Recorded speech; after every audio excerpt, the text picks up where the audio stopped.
presents the Summer Game Fest 2022 recap. My name is Dave Hunt, and I'm joined by Michael Swick. How's it going, Dave? Yet again, I get a haircut. You don't notice, don't say anything, don't compliment me. I'm very offended. Your headphones are covering your haircut. But compared to the mess that it has been the last couple weeks. Have you seen my dome? Look, it's all shiny. Hey, I notice when it's like, I want to see, I get like night vision, Dave. So it's really hard for me to tell. You get the crappy camera, Dave. Yeah. So, because Discord doesn't allow multi-use cameras. Yeah. So. I get the... Or OBS doesn't allow multi-use Discord. I get the 240p camera for Dave. Right, we got Game Fest to talk about.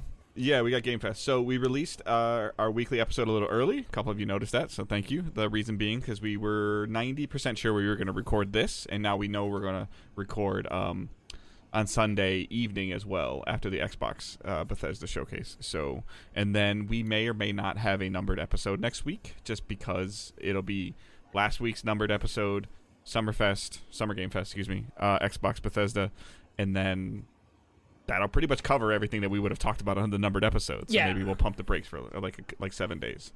Yeah. And the number episode usually suffers anyways, because like you said, we talked about every single thing in special episodes.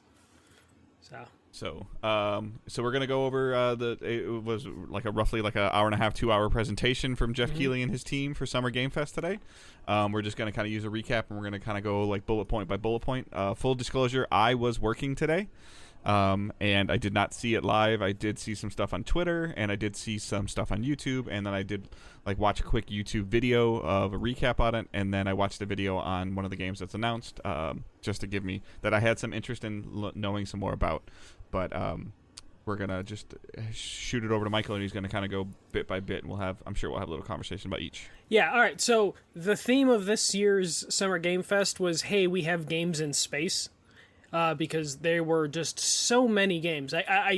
I'm sure if we look at the recap at the end of the episode, it's gonna be like 4 games, but it was still like there was a theme this year, and it was like, what if space? And we just got a bunch of dystopian sci-fi space station games. The first one being Aliens Dark Descent, coming in 2023. This was just a CG trailer, didn't really give us too much of what to expect, but it's an Aliens game, so that it showed like multiple characters being chased down by an alien. So we got another one of those. Not something I really wanted to start with, especially because it I believe it followed with the game that looked really interesting, and we got some gameplay, which is the Calisto Protocol, which we saw just a little bit of a trailer at the PlayStation State of Play, and then this time we actually got some gameplay, and it looks exactly like you would want a spiritual successor to Dead Space to look. So Calisto Protocol looking quite fantastic. Gory, almost to the point where I was thinking about playing it, and now I might not play it. Yeah. Just because it might be a little too over the top. You can definitely tell that this is the Dead Space team. Yes. But they do not have the EA handcuffs. Yeah, and Dead Space, the first game was pretty gory. Second game, it got more towards action and away from more commercialized. Yeah, so by the time you get to the third one, it was kind of this is pretty light, still gory, but it was missing something. This looks like the former devs from Visceral working on this, and they look like they got a decent budget. What if we could do what we wanted? Yeah, and it looks like they had a decent budget to work with, because the game looks stellar. It's just a matter of what's the size and scope of this game, because it's been in development a couple years, but it's a new studio, so we don't know exactly how much they had to play with. How many hours in can they dig into this mechanic? One of the recap videos I watched is and again, I haven't really messed with any Dead Space games, but in terms of Dead Space always had a kind of a game loop of cutting off limbs, and so how much can you delve into this mechanic or this loop enough? How long, before it gets kind of bland or boring? Yeah. But graphically, it looks amazing. Yeah. Especially with that aspect of it. We saw this a little bit with Doom, but Doom got better at it. Is you'd run into canned animations to where there's only so many animations of you taking apart this creature or this character. Right. So how are those animations going to work? Are there going to be a wide variety of them? What should we really expect from this studio being like probably the first game in what they hope is a franchise and what they can do. And especially now that they have like the release date locked down for like December 2nd or 3rd, and then Dead Space Remake coming out. And, you know, if EA... I hate December releases for anybody, though. Like, it just feels like it's not that it's... I get it, like you talked about last week, about getting in front of the Dead Space remaster. Great idea, great strategy. But anything post-Game Awards and then prior to the new year, I almost feel like anything post-Game Award or post-Thanksgiving prior to Valentine's Day just lives in this void. Yeah, it's a really hard sell, like especially when you have something like in this genre. You know, it's like December's really no one's really thinking about that. It's not going to pop up on anyone's Christmas gift, so they're not going to benefit from those sales. It's not going to get a ton of chatter on holiday break from anybody that you follow on Twitter that like in the gaming universe or that or developers that you pay attention to. They're like, hey, I'm really enjoying this. Like, I don't feel like it's gonna. It might be good, it might be great, but I just don't feel like it's going to be one of those things that's going to be on top of somebody's pile that when they have 2 weeks off that's like the first or second thing they pull off the pile. Yeah, unless it's like so amazing that the critical reception is just, you can't ignore it. Right. But, you know, it also will suffer from the fact that, like, we saw this a little bit with, like, Cyberpunk. I don't want to invoke Cyberpunk and, like, curse this game. Like, Cyberpunk came out broken, and then they're just like, yeah, we'll fix stuff after Christmas, you know, because like no one's, you know, if something's wrong with the game, they won't be able to fix it until like mid-January. They literally have like 10 days. Yeah, so like it's something you have to worry about. So hopefully this is like a really small, like tight experience that they can take advantage of. You're a pretty big Dead Space fan, right? Yeah, I like the first one, finished the second one. It didn't really mess with the third one like at all. So what's the sweet spot for you? 12 to 15 hours? I would say 8 to 12. I would say like especially I something, you know, like I love. Well, I guess when I say 12 to 15, I kind of talk completionist when I say that. Okay. Like if you really like the game, like, you know, so yeah, but like story wise, like that 9 to 11 window, 8 to 10. Yeah, that would be the sweet spot. Especially as I get older, I'm kind of just like I don't want like. I still think The Last of Us Part 2 was one of the greatest games ever made, but it didn't need to be 30 hours. You know, like so, give me like a decent size campaign, and I'm happy. Especially you don't want filler especially for like a game like this. You don't want them to drag it out or put a bunch of collectibles in there. Then we got a overproduced like Modern Warfare 2 reveal. I know they were just like recycling the set from Activision's own reveal for it, but when they were just showing like the GM of Call of Duty like on a battleship with like banners around of the characters, it seemed kind of crazy, but we at least saw some Modern Warfare 2 stuff. It looks good. They says they're going to focus on like shipments and oil rigs. Basically, hey, you know those maps that we've been including in every Call of Duty game since Modern Warfare? We're going to focus on like building stuff around like those locations. It's supposed to be their new engine too, right? I believe so, but they've said that before, like new engine, and then it just turns out to be. People were saying it just looks a little bit more crisp, which obviously it's probably running on some high-end PC, if it's not all CG. Yeah. And then this is the last Activision Blizzard Call of Duty we're getting, and we know that the Call of Duty is taking a year off next year. So. Yeah. They hinted a little bit about like, you know, Warzone 2.0. It's like the same. I think it's interesting that they called it 2.0 if they called it 2.0 versus 2, which means it's just going to be building on top of 1. Yeah, though they did talk about, you know, Modern Warfare 2 is moving to a you know, like the new engine, like you said, and then Warzone Experience will be on the same engine. So like So I just wonder if they're going to transition everything to that engine. Yeah, no, I believe so, because I think they did mention either this or in their own event that like some of your stuff from Warzone current is not going to be able to transition over into 2.0. Yeah, so you have to earn it again. And it's one of those things where it's like disappointing, but you also, you know, we've seen this, you know, with Destiny and other stuff. It's like the devs are like, we want to do cool shit, but we can't do cool shit if we're constantly carrying the stuff from old games over. Our truck can't go 100 miles an hour with the 12-foot U-Haul on the back of it. Yeah. So it's that thing where it's just like they need to do something with Warzone. 2.0 is the reason to do it, and if you're going to move over to a new engine, for Modern Warfare 2, you might as well try and clean slate it as much as possible. But yeah, it looks good. The new engine, it looks like it does water significantly better, which is why they're talking about like, hey, we're going to focus on like shipments and oil rigs, because it looks like their engine can handle water better than it has before. So we'll get some interesting locales or just some repeat stuff that we've seen before. So real quick, and then we can move on. What do you think about the $70 universal price tag, or the $70 minimum price for everything? And then will it or won't it be on Game Pass by November? I don't think it'll be on Game Pass. I think they don't want to mess with any of their antitrust stuff before then, because then it's just like them making a deal with themselves before the deal's closed. Yep.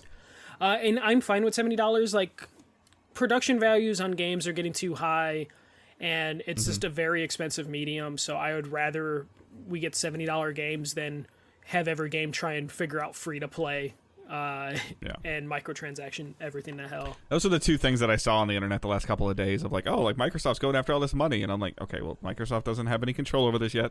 They have nothing to do, and at this point, like, Activision has to go into this holiday as if the merger is not going to happen, just in case, because they don't know what's going to happen. They can't just like phone it in. It is getting tied up. So. It is getting tied up, but like it seems Microsoft's pretty confident. I think it's gonna go through, but it is getting tied up to where maybe it could get delayed into. I think it'll be done before the physical year ends this year, but it'll be in 2023 before it's done. Yeah, I mean they basically gave it a deadline of like June of next year, so it's gonna hit that deadline. It's just a matter of like Activision can't afford to just like sit out, and just be like, yeah, you know what, we'll just leave money on the table right now and just hope we get bailed out. And it's just like, nah, there's too much controversy with Activision to bank on that. So then we're getting a Flashback remake coming to PC.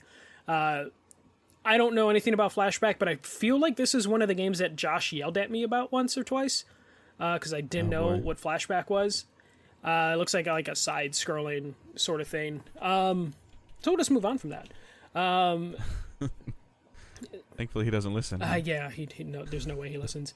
And then we got another space station game. So it's called Fort Solace. It's starring Roger Clark from Red Dead Redemption 2 and Troy Baker of Last of Us fame. So this looks like really high budget. Like they were talking about how this is a new studio, but like they have money apparently to hire like some top voice acting talent, and then had them do a lot of like live acting, capture. So this looked pretty interesting in terms of what it is. This seems like it is.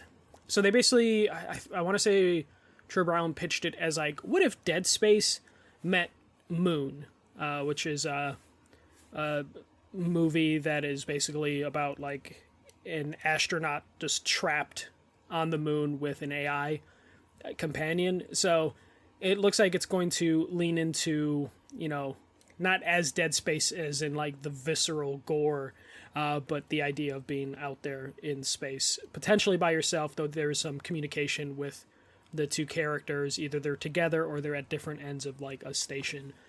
So this looks good. This would be something, Dave, that I'd want you to watch a trailer for probably after we record.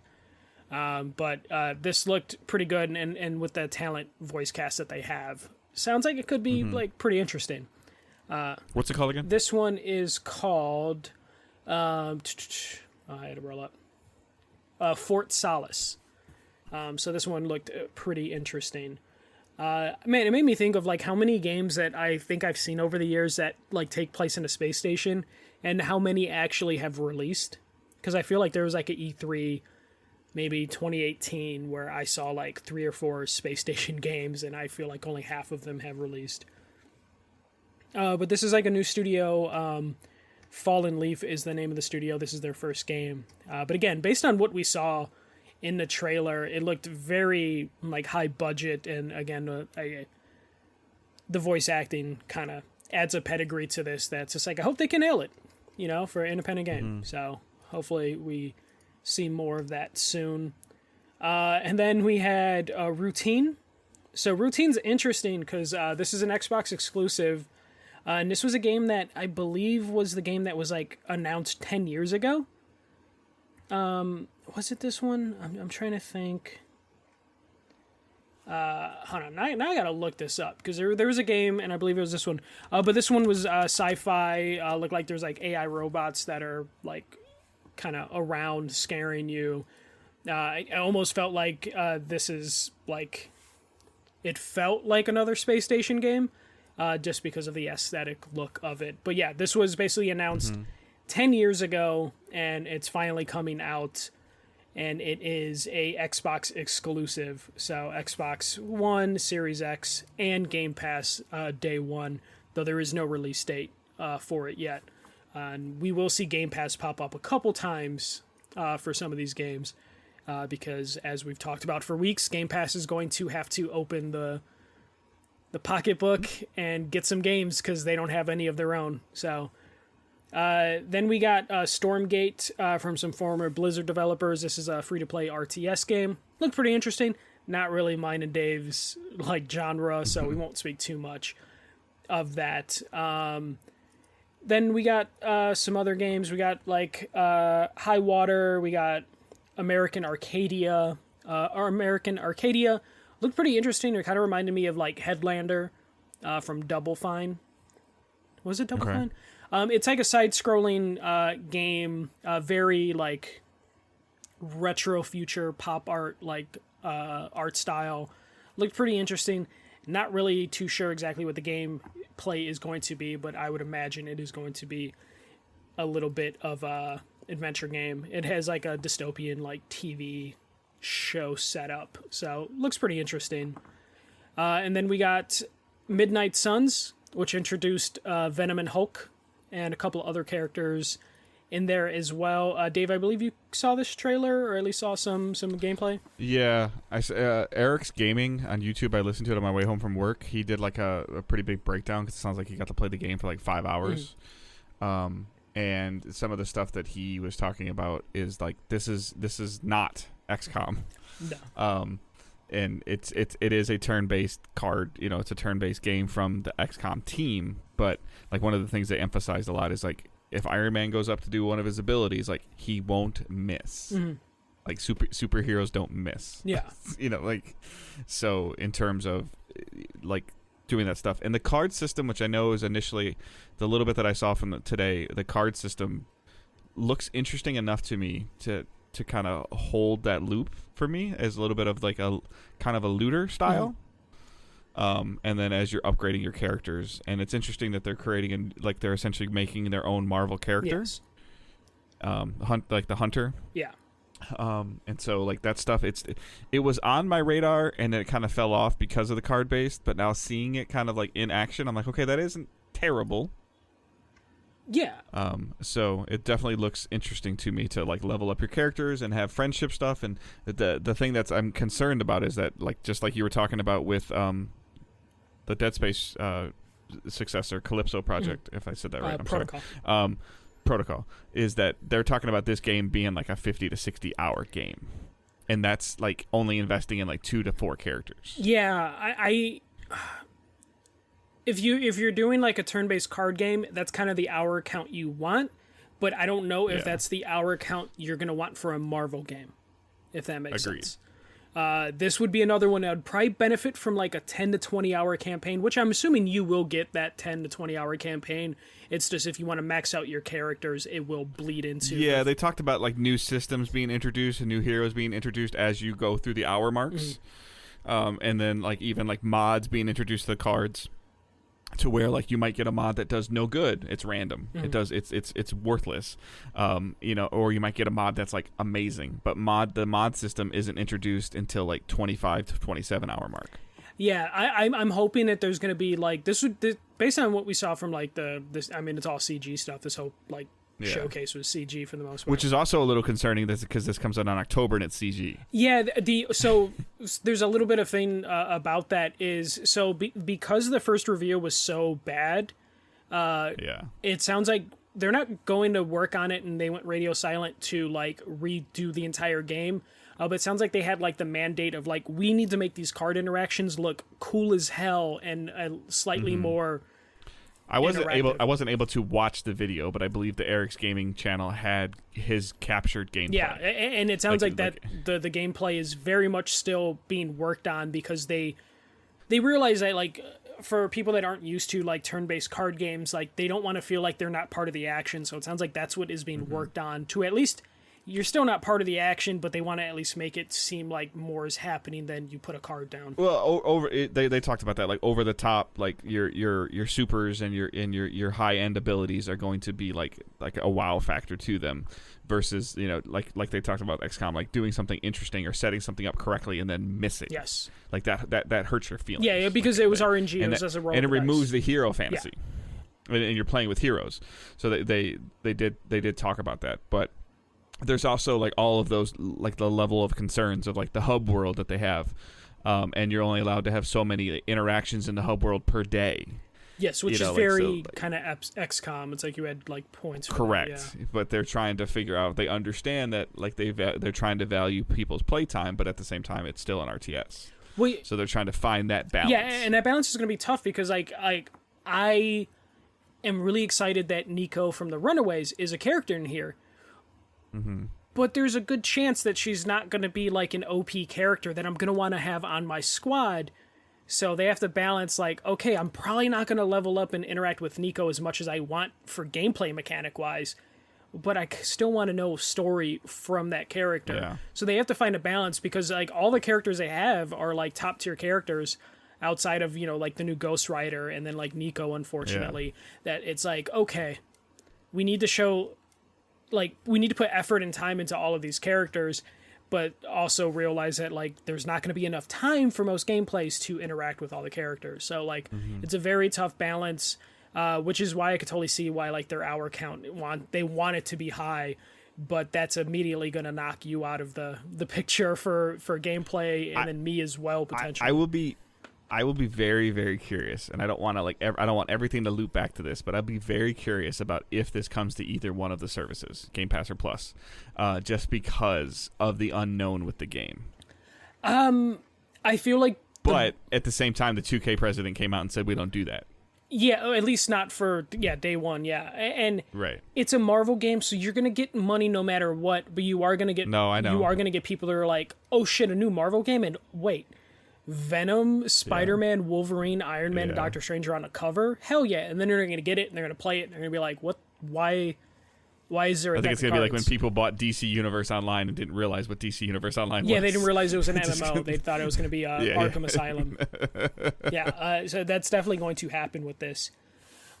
We then I'm going off someone's recap, so this might not be the exact order. But we got the biggest troll where Jeff Keighley had his stage set up as a beach and said, it has been several years since we've had a sequel to this game, and it's finally, we're ready to reveal more about it. Let's go to the island and let's not get bit, or something like that. So jump to the trailer, and it's a guy running on a dock, and you're like, holy shit, is this Dead Island 2 finally? Because that was like the trailer for it. And no, it's Goat Simulator 3. So, like, the biggest troll, I don't know whose idea that was to do that. That's Keighley's. That's, like, Goat Simulator must have pitched the joke, but then, like, it had to be Keighley to be like, let's do it. So, the idea that Jeff Keighley did this makes me hope that, hey, maybe we'll get some Dead Island info eventually in the future if, like, Jeff Keighley's willing to, like... Mess with you. Yeah, mess with you, and also, like, mess with the publisher that he partners with a lot in Deep Silver. So that was pretty hilarious, but I don't give a shit about Goat Simulator 3, sorry. We then got Midnight Fight Express. It's an isometric action game. It looked kind of interesting. Apparently it's being developed by, like, a single father, though he had to bring people in recently to get the game finished up. And I want to say this was it's coming August 23rd. It's pretty much coming to every single platform. I want to say this was a Game Pass game, but I'm not too sure. This could have been one of the indie Game Pass games, but don't quote me on that. And then we got Neo Whiteruns, which is like a speed run kind of anime looking game, and Basically, it's like people like anime characters like shooting their way through heaven. Look pretty interesting. It's coming to Switch and PC. So a lot of platforming and stuff. This looks like it's going to be perfect for PC. It's actually coming June 16th. I don't know how it's going to translate to Switch. This looks like one of those games that I would be really excited to mess with on Switch, but can it handle the speed that they want to do for this game on the Switch? But I guess we'll find out next week when that comes out. Then we got a Warframe update. Then we got to see some Zenless Zone Zero, which is another anime-looking games. So basically games that were anime games were at this event, and then we got some space games. Then there's like this game that Dave doesn't care about, TMNT Shredder's Revenge, that they basically announced 6-player offline online play and Casey Jones as the 6th character, and it's coming June 16th. So I'm guessing not physical copies because it's coming. But it's also coming to Game Pass. It is coming to Game Pass, yeah. Which is super interesting to me, and I probably will end up picking it up on the Switch as well because it's only like $22. Yeah. So we got some new gameplay from it. Looks pretty cool. We got to see like a decent amount of gameplay, and then 6-player online offline was good. I was hoping that they would announce like crossplay or something. That's what I was going to ask you if they had anything in there about crossplay. No, nothing that I saw that mentioned crossplay, unfortunately. I was really hoping that they would announce it. Especially for 6 players. Yeah, 6 players is going to be hard to gather up. Especially with the, like the idea that's coming to Game Pass is it's like, oh, this would be really good because like all my friends are going to be on PlayStation and Switch, but I don't have to buy it if I play it on Xbox. I think I'm going to end up buying it on Switch just because I want to play it on portable and Owen. Yeah, and like, I'm basically going to have to like message my friends of just like, you guys, what platform are you getting this on? Because we're going to end up playing together. Yeah, and I guess ultimately if there's enough people in the community, I have a majority of a player base on PlayStation, and I don't know the exact retail price of this game. I saw the pre-orders are live for Switch on the eShop, and it was $22.49, I think. So even if I have to spend, like I have a hard time mentally, like just dropping, $25 twice on the same game for Switch and for PlayStation when I can play it on Xbox. But if I have enough people that are on PlayStation, like Johnny's a boy or Tyler or Randy or Wyatt or anybody, and that's the platform we need to be on, and there's no cross play, then that's what it'll be. I just think it would be a huge missed opportunity to announce that large of a cooperative playing base and then limit it to platforms, because then it starts getting the question of like the weird capabilities that indies do have a harder, not that this is an indie, but they have a harder time getting past, is like, okay, how do we make PS4 play with 5? How do we make 1 play with Series? Yeah, it puts them in like a weird spot. So I'm hoping they can figure that out. But even then, at like a $20 price point for digital, it's fine. You gotta buy 3 copies of it. It's $60. That's how much a game costs anyways. Yeah, and the good thing, at least for like Xbox players, or like, as my wife rolls her eyes, the good thing for us, like being like people that have Xboxes with Game Pass, is we can at least test it out and decide like, okay, this is worth buying on the PlayStation. Do I want to play this on Switch? Like, or do I, do I want it? Do I want it in handheld? Yeah, like I'm gonna download it day one, play it, and be like, oh, this is actually pretty fun. I'll pick it up on PlayStation to play with my friends if there's no crossplay. So we can at least test it out and just like convince our friends, like, hold off, I'm buying it and beating it. It's just interesting. Like I tweeted it today. Like and again, like I said, like my Game Pass subscription is tied to my All Access purchase of the Series X, so like it's an irrelevant point. But anytime I start to like really, like you just talked about it like 2 weeks ago or last week, of like, hey, when my All Access ends, I'm gonna have to make a decision about Game Pass. Little things like this help tremendously. Is this a AAA game? No. Is this a slam dunk game? No. But it's nice, it's cool, it looks fun, and it's on Game Pass. Yeah, and we're consistently seeing like .emu games that are side scrollers make it to Game Pass, so that means they have a good relationship. So when this happens again with .emu, there's a good chance that it's going to be a Game Pass game. So like, yeah, and I'm surprised that it comes out next week. Yeah, that was the thing. Like at the end of the trailer, I think it was Leonardo. He was like just like playing the game on a Game Boy, and he turns around and is like, "Oh, this is the announcement that they're going to do crossplay." And then he turns around and it's just like, "Oh shit, okay, it's coming out next week." I was hoping the end of the trailer was him turning around and be like, "Oh, and it has crossplay," especially after they announced like, "Hey, we're gonna have 6-player online." It's like, I wanted the crossplay announcement, but next week sounds pretty good. I'm off next week, so I might mess with that. But this might be something to just get me going on completing a game too, because like I feel like this is going to be that sweet spot of what you talked about, like a 7 to 10 hour game, right? Like this can't be more than 10 hours. Oh god, no! I feel like this. 4 to 6. Yeah, depending on if you want to like do anything specific. Yeah, like level up each character, or maybe each turtle has a little bit of a different storyline, like a couple, nothing dramatic, but like the same story arc's the same, but with little different animated cutscenes. Like how these would work, where you get to the end of the game and there's like, oh, there's a different little like cutscene animation thing with whoever you had at the game. Could be possible. So then we got Hanakai Star Rail. Was this another anime game? It sounds like it might have been another. Yeah, this was another anime game. This looks pretty cool. Most of the anime. Is this the Genshin team? It might be. I don't have the recap in front of me. Sorry. I know the Genshin Impact team is doing another game. Yeah, I think this might be. Is it the Hoyaverse? I believe is what they were calling. He kept referring to it the Hoyaverse, so it might be. This looked pretty cool, but I wasn't fully invested in it as soon as I saw like, oh, kind of anime game.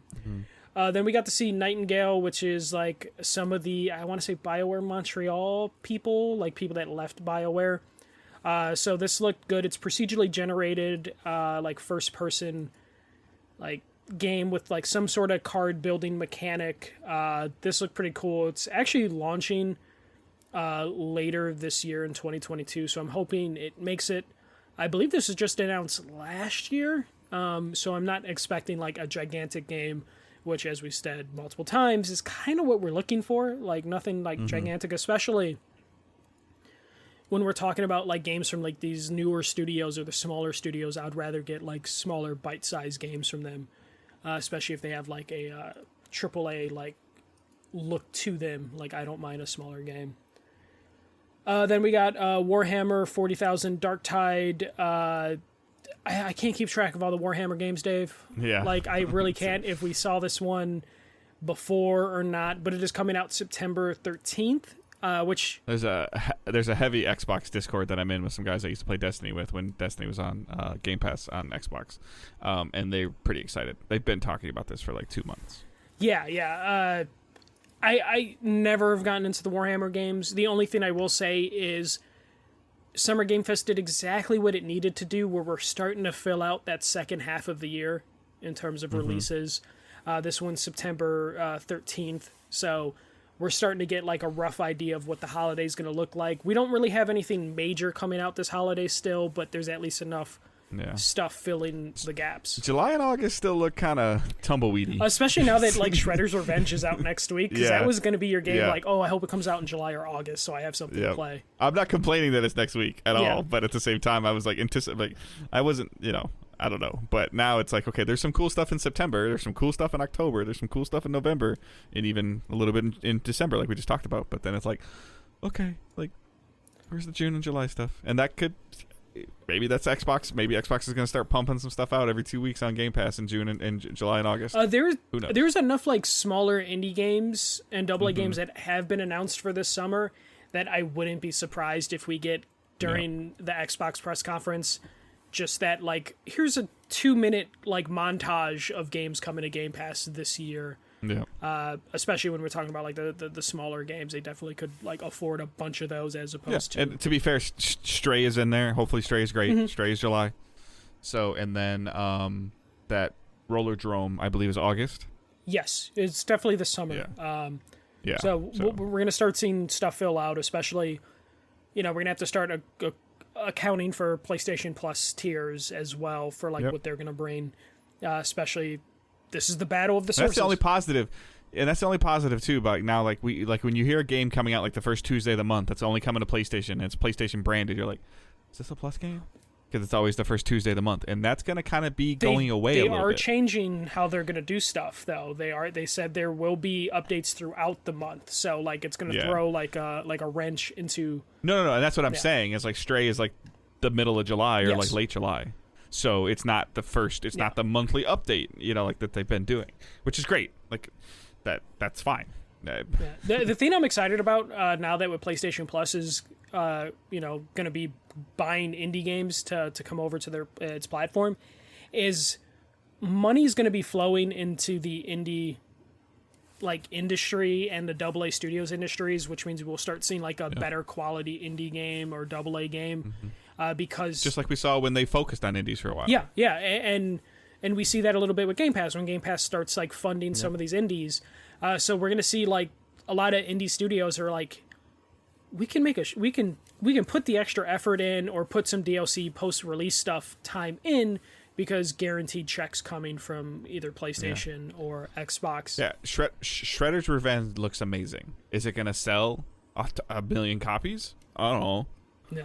But now they got a certain amount of dollars from Game Pass, and they don't have to sweat that. Yeah, and if they want to do some fun DLC, they totally could. Yeah. And if the deals were bad, like we keep hearing, if Game Pass is bad and subscriptions are bad for the devs, they wouldn't take the deals. Yeah, no one's forcing them, especially when you're talking about like the Xbox platform, which is the least selling platform of the three platforms. Yeah. So like, if it was a bad deal, they wouldn't be doing it. And then we're gonna see like. The indies like are lining up for Xbox. As soon as PlayStation is starting to cut those checks, they're going to line up for PlayStation because it's like, oh, PlayStation's got the player base, and they're cutting checks. Now they're gonna sit there and say, if I'm making a cool indie game, all right, okay, hey Sony, Xbox offered me this. Hey Xbox, Sony offered me this. And then it's going to come down to like, okay, who can pay more? Who has the greater player base that you could benefit off? Like. And Sony would win that battle. Yeah, every time. Sony will win that battle every time. Like, oh, we're going to offer you, I don't even know what the number is, 10 million less, but we're going to give you this many people. Yeah. So microtransaction the shit out of your game, and then you'll be able to easily cover whatever losses you're going to have if you took the Xbox deal. We got to see a Saints Row trailer. Basically, it's just showing you that you can create your own character. It's pretty interesting, though. It kind of...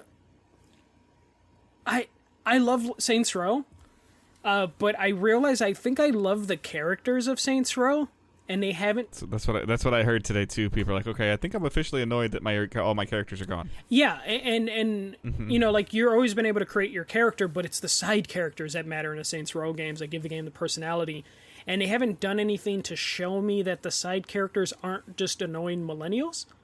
And I say that as a millennial, but like the Saints Row characters were like kind of cringe, but like adorable in some aspects. There was like something about them that was like charming or redeemable. And then like right now I'm just seeing like I don't know. I just don't see anything story-wise or character-wise to where I'm just like, oh, it's just a bunch of like Instagram douches. I can't speak in depth to Saints Row. I mean, my definition of Saints Row starts with Agents of Mayhem, so that's already so you can't like even say messed up. You've been introduced to Saints Row. I think that the boss creator looks really cool. Like it looks, but it cool. sounds like it's something that's been around forever. I don't know. I just didn't see anything in that like any of the stuff for Saints Row. It's a cool way to build some hype. Yeah, it is, but it just feels so manufactured right now and like generic. Yeah, they're gonna kind of quote unquote control the Twitch window for the weekend. Like people are gonna be playing it, messing it, talking to their chat, making a character, making them look ridiculous. So they'll get their trending top 10 on Twitch for a weekend, and then the game will come out. I'm hoping I know like I think in the chat bed I think Shawnee is going to be there, and then also I did see like someone created in that trailer Johnny Gat, so it's like oh okay, are you just allowing us to create the characters we like, or are they actually going to be in the game? And then are they allowing uploading? Am I going to be able to grab somebody's character? But even then like creating a character is one thing. I want to interact with the characters. I don't want to just create one of the characters. Oh, don't worry. Like somebody like Johnny as a boy is going to spend like 7 hours making a character. No, for sure, but at a certain point, it's just like. But what does that do if he's just a if he's just a wax figurine in a hall? Yeah, and that's my concern is like I haven't seen anything quite that interests me. Yeah. Humankind is a new game coming out to. Or it's not new, but it's coming to console and it's coming to Game Pass. And this is basically, it looks like it's a Civ sort of game. It looked actually pretty cool. Like there's some new DLC for it out, which is what the whole trailer was for. But it's saying like, hey, the game's coming out to consoles and is going to be on Game Pass day one. So if you're on PC, there's new DLC for Humankind. It looked pretty good. Wasn't really on my radar, but after that, I was like, oh, you know what? When it comes to consoles, I'll mess with it.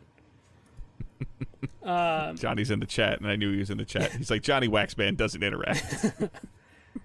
Then we saw a trailer for Gotham Knights focusing on Nightwing. Looks good, but it was mostly like kind of like a CG trailer again. I kind of don't like the character designs for most of the characters. I like Robin and Batgirl's character design, but I do not like Red Hood and Nightwing's character design, which kind of bums me out. But it still looks like it could be fun. If Shredder's Revenge can do 6-player co-op, I wish this game could do 4. Yeah, I still it baffles me that they like are stopping at 2-player. 2. Yeah. Oh, but they did go back on that and say this game has a subscription service written all over it right now. Yeah, but they did say like they went back on like you can have 2 Nightwings, right? I don't know. Okay, because I remember at first they were like, no, you can't double up on the same character. But I don't know if they ever went back on that. I don't know. Because it's just like at a certain point, if you're doing a like online game, you have to like break some of those rules just because.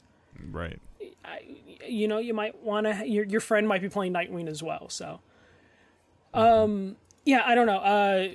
I'm still not sold on the character designs, but I've also had that problem with like the Avengers game. But I came around to some of those I also feel like this game is dark enough that when you're in the third person and you start doing the combat, you kind of move away from the character anyway, so you're not going to be looking at him constantly. Yes, you'll be irritated in a cutscene, you know. Yeah, I don't like maybe Nightwing's he'll look ponytail. a little better in a different suit. He'll look a little different in a different suit that he unlocks, maybe. Like, hopefully, yeah. Hopefully, I can change out some of the character like.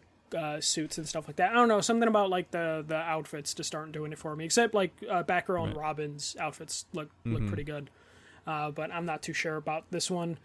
But the game does look good. It looks fun. It's gonna have a chance to like take over the internet like Outriders did the first couple of weeks it was out. And there's Outriders DLC coming. I believe that was shown off. Yeah, they showed off some of the expansion stuff. Yep. Yeah. That new endgame thing they're doing.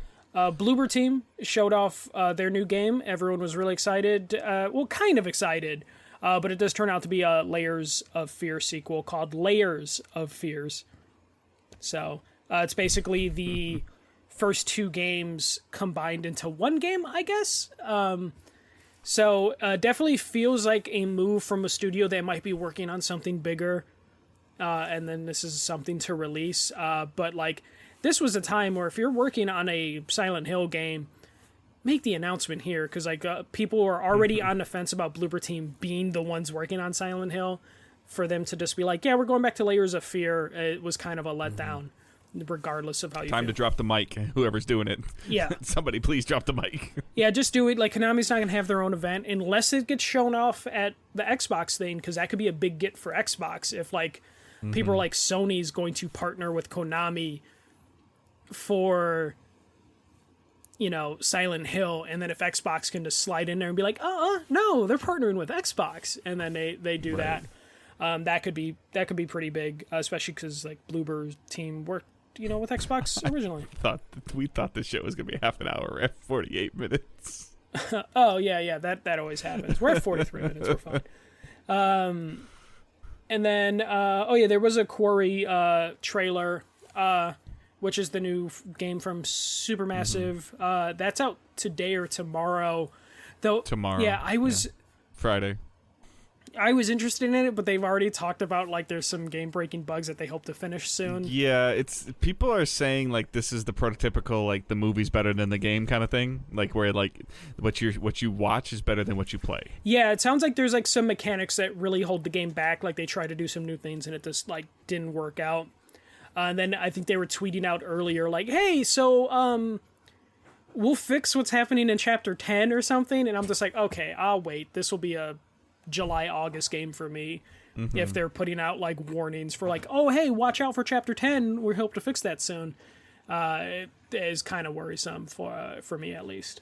And then we got the end of the show, and it basically was a Last of Us corner. So Neil Druckmann came out, talked about factions just a little bit. Basically just said factions is gotten so big that it's his own game. They're not ready to show anything but a picture.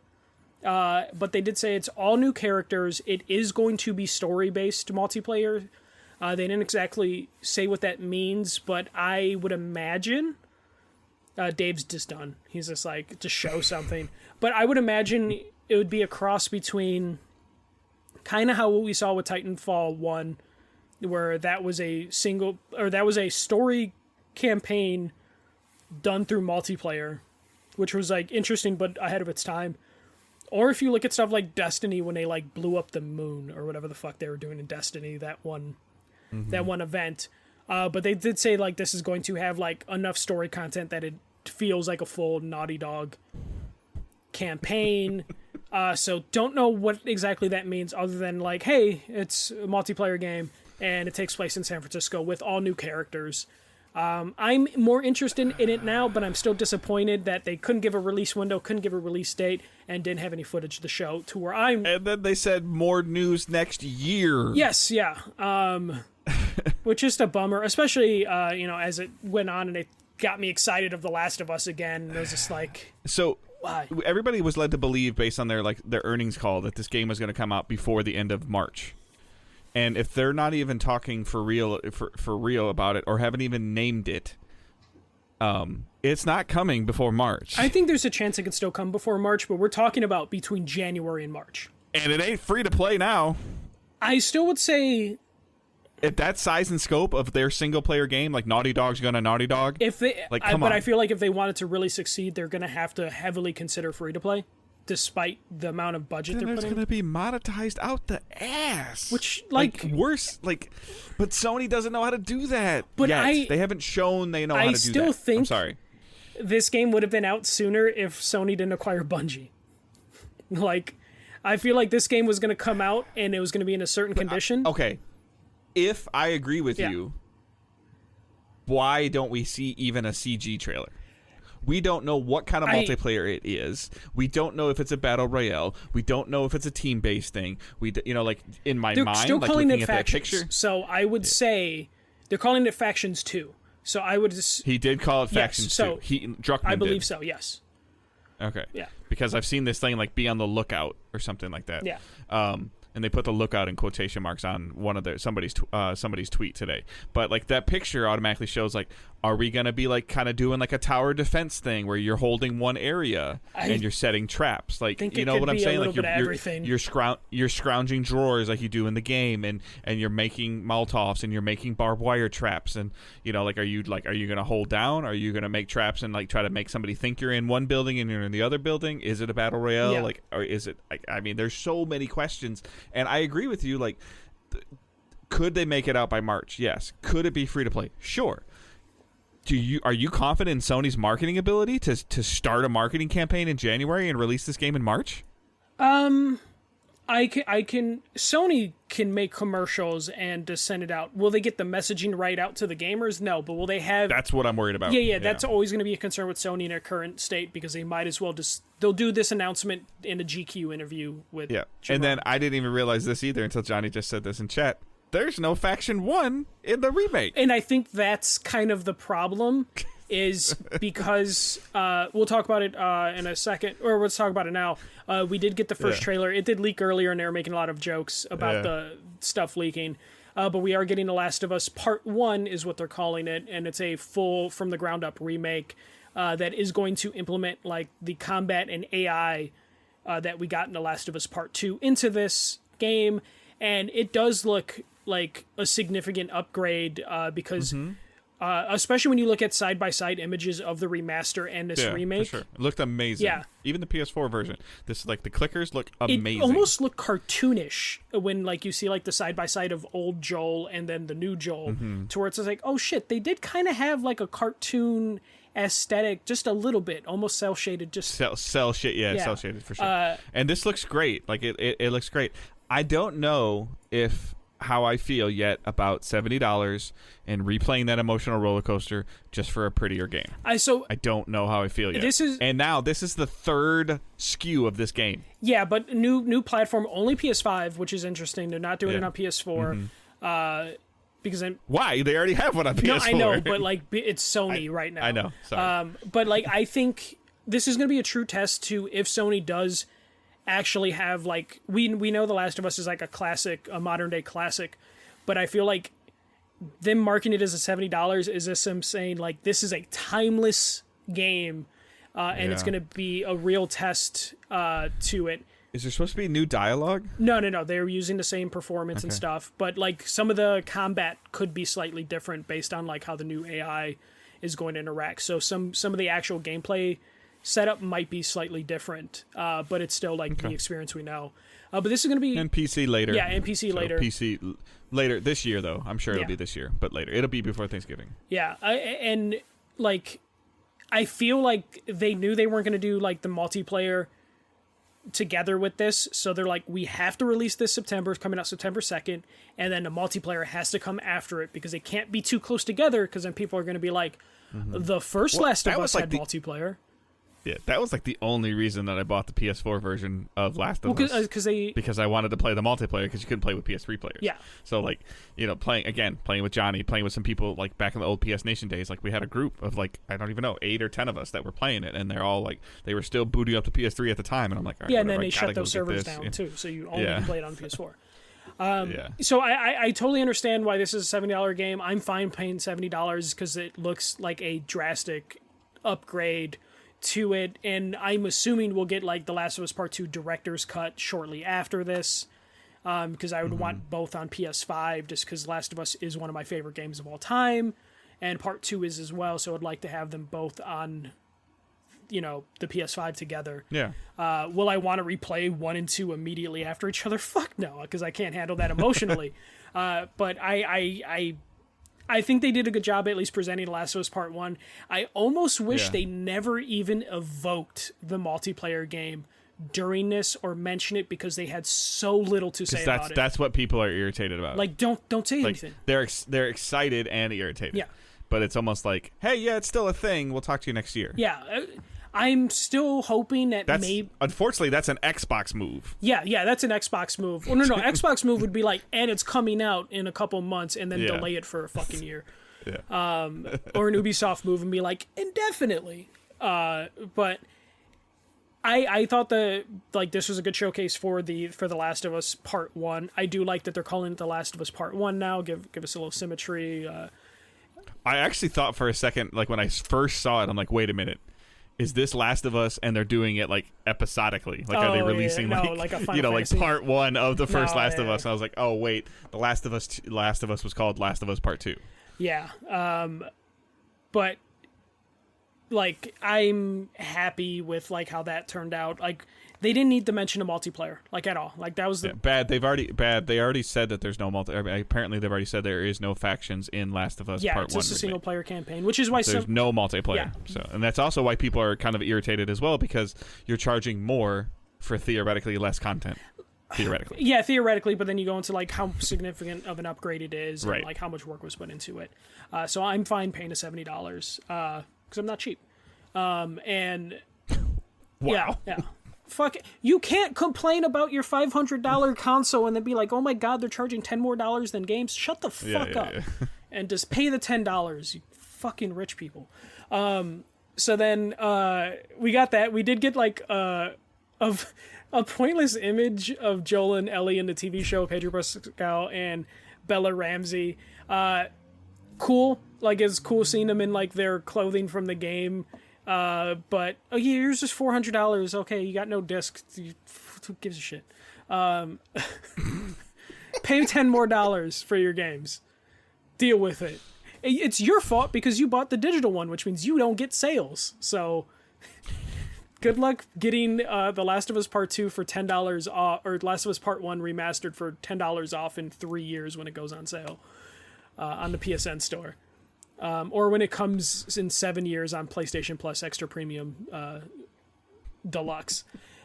Wow, I thought I was the feisty one. Oh, yeah. No, because it's the entire day on Twitter, it's just been people complaining. Well, no, it's been Modern Warfare, $70. Modern Warfare 2, $70 on PC. And then Last of Us Remake on PC. Yeah, it's just like this. Oh, God. Every time I turn around, it's like, can we talk about how the game looked like from that? Yeah, can we talk about that a video game should probably cost $90 or $100 realistically right now? I had an N64 when I was a kid, and I had one game for it because games are $80 or $90, so I could only have one game. They did said we will hear more about The Last of Us show, because they asked, like, and The Last of Us show is coming out next year. And he's like, wait, we actually are finishing filming tomorrow, but I can't say... if it's like, he basically refused to answer that it's coming out next year. I don't think they surprise us with a December release, but it could line up with like what we've been talking about, is like factions lining up with the show. Yeah. So we might have like HBO likes to release stuff in like late January, February. So I could see the show slotting into there, and then maybe the show ends with the game coming out, the multiplayer, which I would imagine. If you're Sony, you want to get that multiplayer lined up with the show that you think is going to be like the biggest show in the world. So I think the story stuff, I think it'd be very interesting if you're going to try to tell a games as a service story for something that happens in the show to be happening in the game. Kind of similar. Yeah. Like you're on episode 3 and you're in week 4 of the game. Yeah. And like, because we know they're just retelling the first story, but if they can like talk about what's happening in San Francisco, and then it's like, the multiplayer is taking place in San Francisco. Like they could, or you hear like, you're interacting with a vendor, and you're like, hey, did you hear what happened in Pittsburgh? Yeah. Like as words getting across the country about they found a gear with a cure, and it didn't work out. There's cool stuff they could do, but that's how they ended Summer Game Fest. So Jeff Keighley did keep to his word in terms of like, hey, we're going to see a lot of games that were already announced, but we're going to get gameplay for those. But then we did get a lot of just CG trailers, which is, guess what? That's how these always go. That's E3. Yeah. and it goes in cycles. Like, remember there was a couple years where they're like, you were seeing gameplay, and then that worked for like 1 or 2 years, and then it was like... Well, here's the harsh reality, is that there ain't any of these games that are really ready. Yeah, no, and there's... Or when they release gameplay, like Midnight Suns did like 4 months ago, the internet loses its shit. Yeah, there was literally like Jeff Keighley stopped the show kind of at one point to be like, hey, there's stuff happening in Ukraine still. Kept calling it a conflict. It's an invasion. But like he kept... It's a war. Yeah. But he kept saying like conflict, like it's like, disagreement. But he basically was like, put up a picture of a game, and he's like, hey, this studio, they try to get a trailer ready for the show, but because they're in Belarus and Ukraine, they weren't able to do it. But we still wanted to mention their game on the show. So we got instances of that where it's just like some games were supposed to be there, and it just couldn't come together given a timeline. Which is why you see a lot of CG trailers. It's a lot easier to do CG trailers than to do anything else. Dave, what did you think of the show overall? Like, from the announcements that you saw, since you didn't watch, like, every minute. I mean, ultimately, if you really want to know my opinion, I got exactly what I wanted from Game Fest. I got a Shredder's Revenge release date, which is what I wanted. So, like, that's what I wanted, in terms of, like, it was that was my thing of coming out of Game Fest, is that I was hoping that we would see about Shredder's Revenge. And the other stuff, like... With Last of Us, I guess it coming in September, it concerns me for Ragnarok. Yeah, because there's conflicting reports. We would talk about it on a next week's numbered episode if we had one. But well, by the time we have one, maybe it'll be really delayed. Yeah, because they keep trying to cover it up, and then another one comes out, and they keep trying to cover it up. It'll show up at the Xbox Bethesda thing. Is coming to Game Pass on PC day one. Who knows? But with that September date, like I think trying to put Ragnarok out in October is too soon to the September one, and then I think that they don't like to put stuff out in November. Like they don't like to put their first party stuff out in November. Yeah, and also before anyone corrects me, no, I wasn't serious about a PlayStation game coming to Game Pass day one, so please don't tweet me saying like, "Oh my God, don't you realize it?" MLB The Show says hi. But yeah, but I'm just kidding. I know God of War is not coming to Game Pass, but it could on PC. Who knows? I don't know. I think the show was like pretty good in terms of like Jeff Keighley set an expectation. And I feel like I've done this long enough. When the person running the thing sets an expectation, I tend to listen to them on like what to actually expect. Yeah, the only negative I heard was people thought that The Rock's appearance was dumb, but at the same time, like Keeley's got to pay bills. Yeah, The Rock thing it went on just a little too long, and it was like, here's Black Adam. But Keeley's got to pay bills, and I'm sure he gave him the money to pay the bills. Yeah, he's like, here's my energy drink. Here's Black Adam. Here's my energy drink again. Here's my energy drink again. Every time he's doing that, there's money transferring like from Rock's pocket to Keeley's pocket. Or he's just hoping like just one tweet is worth whatever The Rock needs to push. Even if The Rock didn't get paid or didn't pay for the advertisement, just like one tweet from The Rock is enough to bump the show's numbers up. But I think it's overall pretty good. It's interesting. There are people in town for Summer Game Fest, but they did say next year Summer Game Fest will be an in-person event. So me and Dave would like to just say Jeff Keighley did a really good job. And E3 is saying in person too. Yeah. So and like like if you want to just invite us, like really good job. You're very handsome. Like come on, say something nice about Jeff Keighley. I'll make him feel better. He does a very good job with his shows and presentations. There we go. And he delivers what the expectations he sets. Yeah, I want to go to an in-person event. So, like, for the love of God, like, the idea that this could be an in-person event, like, sounds kind of good. Like, I'm interested to see on what that could look like, because it seems like Jeff Keighley kind of knows what he's doing. Like, jokes aside, like... He's finding his groove, for sure. Like, the Video Game Awards show has gotten better each time, and now he's kind of got this 6-month cycle. The VGAs... Summer Game Fest, VGA, Summer Game Fest. Yeah, and next year could be something that, Sony, Microsoft, Nintendo went away from E3. Seems like all three of those companies like working with Jeff Keighley, so we might get an event where all three companies are coming together and doing something with him. Yeah, I mean, I was actually genuinely surprised to see him, Summer Game Fest, showing Sony's first-party stuff. Mm-hmm. Yeah, and gave it the spotlight. Like, not shocked, but kind of like, huh. Yeah, and then Xbox has their thing Sunday, so they couldn't show anything big, but they at least showed Game Pass stuff, which is important to them. And Nintendo had some stuff, like Nintendo didn't have anything major because literally everything coming out this year is already announced, already has release dates. But I still fully expect in the next 7 days to hear them do some type of, like, because we only get like 48-hour notice for their directs anyways. Yeah, I can see something maybe. I think that we might get a week, like Monday the 13th, like after Xbox goes, like they'll be like, okay, hey, we'll see you guys Thursday or Friday. I want to say Nintendo did promise a Splatoon Treehouse or event back in March or April, saying like they would do something this summer. So we might just get a Splatoon event or something. But like Nintendo's got it locked down. They have Splatoon with a release date. They got Pokemon with a release date. The Mario soccer game came out, I think, this week. So, like, Nintendo's set on the year. They just dropped Kirby and Switch Sports. So, like, Nintendo, like, they can take a year off from, like, a summer direct and be just fine. But, yeah, that was Summer Game Fest. So, I'm kind of excited for the Xbox event, but I have a feeling I'm going to be like, wow, they really don't have anything for this year, and that's going to be the ultimate disappointment for...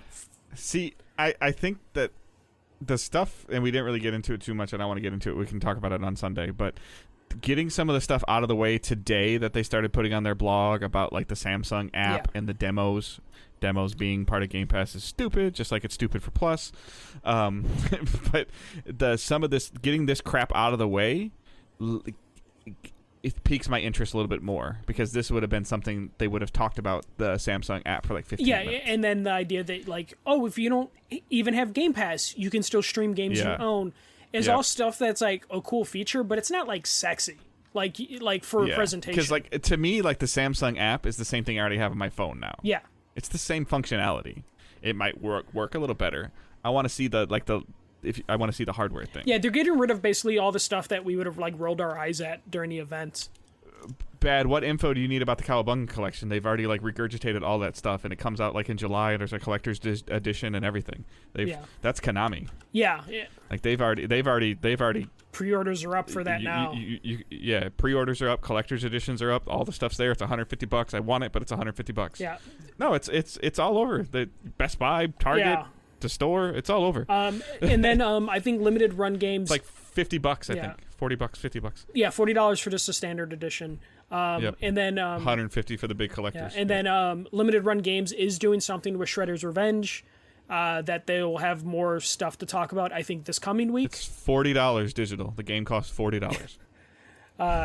So limited run will probably talk about a collector's edition for Shredder's Revenge this week. That might intrigue me. Like, that might stop me from buying the Switch version. The only problem is with limited run is it'll take them a year to get you it, so... Do not bring facts to this conversation at the moment. I'm trying to help you, like, say, justify purchasing it and then buying it in triple. What's on Game Pass? Yeah, I know, man. And then that's going to keep you from getting PlayStation because you're like, hey, I bought a $200 bundle. How long did it take you to get your Scott Pilgrim bundle? And be like, it took like 15 months. Yeah. So we'll see that. But I guess we'll be back on Monday for Xbox. Yeah. Thank you guys for listening. As always, please leave a review, some feedback. If this is your first time listening, anything, just subscribe and let us know what you thought. Tweet at Digital Days Pod is the main account.